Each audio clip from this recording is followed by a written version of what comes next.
இந்த வீடியோவில் நம்ம எதை பற்றி பார்க்க போகிறோம்னா சிபிஎஸ்சிக்கான 10th 12th ரிசல்ட் குறித்து புதிய சர்க்குலர் ஒன்று வெளியாச்சு. இது சம்மந்தமாக பார்த்தீங்கன்னா சிபிஎஸ்சி அவங்களோட ட்விட்டர் பேஜில் அப்டேட் கொடுத்துருவாங்க. அது என்ன என்பதை பற்றியும் ரிசல்ட் எப்போது விலகும் என்பதை பற்றியும் சிபிஎஸ்சிக்கான 10th 12th ரிசல்ட் செக் பண்ணதுக்கான மெத்தட் என்ன என்பதை பற்றி தான் இந்த வீடியோவில் நம்ம டீட்டெயிலாக பார்க்க போகிறோம். இதுதான் பார்த்தீங்கன்னா ரிசல்ட் குறித்து சமீபத்தில் வெளியான சர்க்குலர். இது ஒரு ஃபேக்கான சர்க்குலர்னு சொல்லிட்டு சிபிஎஸ்சி அவங்களோட அஃபிஷியல் ட்விட்டர் பேஜில் அப்டேட் பண்ணிருக்காங்க. இதிலே ஃபேக்ட் செக் சொல்லி மென்ஷன் பண்ணிட்டு ஃபேக் நியூஸ் அலர்ட் சொல்லி கொடுத்துருக்காங்க. இந்த சர்க்குலர் பார்த்தீங்கன்னா 8/5/2025 தான் வெளியானது. இதில் என்ன மென்ஷன் பண்ணுறதுனாங்கன்னா 10th 12th ரிசல்ட் குறித்து அப்டேட் கொடுத்துருந்தாங்க.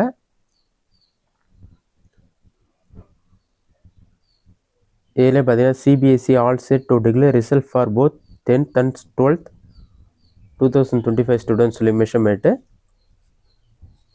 அதில் 10th லெவலில் ஸ்டூடெண்ட் எக்ஸாம் எழுந்தாங்கன்னு சொல்லி அந்த டேஷன் மென்ஷன் பண்ணிவிட்டு அதில் பாதி பேருக்கு பார்த்தீங்கன்னா 14ஆம் தேதி ரிசல்ட்டும் மீதி பாதி பேருக்கு 15ஆம் தேதி ரிசல்ட்டும் சொல்லியிருந்தாங்க. அதேமாரி 12th ஸ்டாண்டர்ட் மொத்தம் 18 லட்சம் பேர் எக்ஸாம் எழுந்ததாகவும் 9 லட்சம் பேருக்கு மே 14ஆம் தேதி ரிசல்ட்டும் அதில் மீதி பாதி பேருக்கு மே 16 ரிசல்ட்டும் வரும்னு சொல்லிட்டு இந்த நியூஸ் லெட்டர் வெளியானது. இது ஒரு ஃபேக்கான நியூஸ் லெட்டர் சொல்லிட்டு தற்போது சிபிஎஸ்சி அவங்க ட்விட்டர் பேஜில் அப்டேட் பண்ணியிருக்காங்க.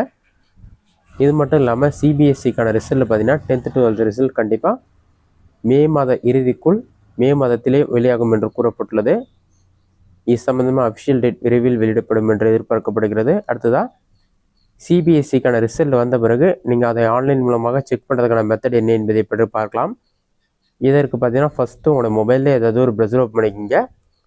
அதில் கூகுள் சர்ச்சில் போய்ட்டு சிபிஎஸ்சின்னு சொல்லி டைப் பண்ணுங்கள். அந்த மாதிரி நீங்கள் டைப் பண்ணி வைக்க கொடுத்தீங்கன்னா ஃபஸ்ட்டு எடுத்துனே cbse.gov.in ஒரு வெப்சைட் ஷோ ஆகும். அந்த வெப்சைட் செலக்ட் பண்ணுங்கள். வெப்சைட் ஓப்பன் பண்ண பிறகு உங்களுக்கு இந்த மாதிரி ஷோ ஆகும். இதில் பார்த்தீங்கன்னா ரிசல்ட்ஸ்னு ஒரு ஆப்ஷன் கொடுத்துருப்பாங்க. அந்த ஆப்ஷன் கிளிக் பண்ணுங்கள். இதில் பார்த்தீங்கன்னா results.cbse.gov.in இருக்கும். பாட்டமில் ஸ்க்ரோல் பண்ணிங்கன்னா ரிசல்ட் வந்த பிறகு லேட்டஸ்ட் நியூஸ்ன்ற ஆப்ஷனில் உங்களுக்கு ஹெட்லைனாக ஷோ ஆகும். அப்படி இல்லைனா கரண்ட் ஈவெண்ட் ஆப்ஷனில் 10th 12th ரிசல்ட்னு சொல்லி உங்களுக்கு ஷோ ஆகும். அந்த லிங்க்கை நீங்கள் கிளிக் பண்ண உடனே ஒரு 5 செகண்ட்ஸ் லோட் ஆகிட்டு நீங்கள் ரிசல்ட் செக் பண்ணுற பேஜ் ஓப்பன் ஆகிடும். இதில் பார்த்தீங்கன்னா உங்களோட ரோல் நம்பர், உங்களோட school number, admit card number, உங்களோட date of birth, date, month, year என்ன ஃபார்முலா கொடுத்துருக்காங்களோ அதே ஃபார்முலா என்டர் பண்ணி செக்யூரிட்டி பின் நம்பர் கேப்சா கூட இருக்கும். அதை பார்த்து டைப் பண்ணிவிட்டு சப்மிட் ஆப்ஷனை கிளிக் பண்ணிங்கன்னா ஒரு 5 செகண்ட்ஸில் உங்களுக்கான சிபிஎஸ்சி ரிசல்ட் ஷோ ஆக ஆரம்பிச்சிடும். இந்த மெத்தடை பயன்படுத்தி நீங்கள் சிபிஎஸ்சிக்கான ரிசல்ட் செக் பண்ணிக்க முடியும். ரிசல்ட் கண்டிப்பாக மே 7ஆம் தேதி, 8ஆம் தேதி, 9ஆம் தேதி, 10ஆம் தேதி இந்த 4 நாட்களுக்குள் கண்டிப்பாக வெளியாகும்னு சொல்லியிருக்காங்க. இந்த மெத்தடில் உங்களுக்கு வெப்சைட் ப்ராப்ளம் வந்தால் டிஜிலாக்கர் வெப்சைட்டில் நீங்கள் செக் பண்ணலாம். அதை செக் பண்ணுறதுக்கு மறுபடியும் கூகுள் சர்ச்சில் போயிட்டு டிஜிலாக்கர் ரிசல்ட்ஸ் டிஜிலாக்கர் ஜிஓவின்னு சொல்லி டைப் பண்ணுங்கள். அந்த மாதிரி நீங்கள் டைப் பண்ணி ஓகே கொடுங்க. அந்த மாதிரி நீங்கள் டைப் பண்ணி வைக்க கொடுத்தீங்கன்னா ஃபஸ்ட் எடுத்துகிட்டு ஒரு வெப்சைட் ஷோ ஆகும். results.digilakar.gov.in இருக்கும். அந்த வெப்சைட் செலக்ட் பண்ணுங்கள்.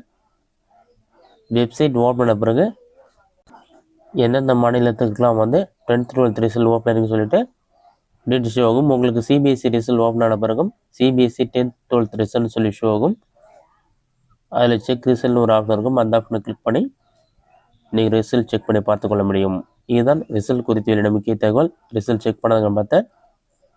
இந்த வீடியோ உங்களுக்கு யூஸ்ஃபுல்லாக பண்ணிக்கிறேன். இந்த வீடியோ பிடிச்சதை லைக் பண்ணுங்கள். இந்த வீடியோவில் வேறு சின்ன டவுட் கமெண்ட் பாக்ஸில் கமெண்ட் பண்ணுங்கள்.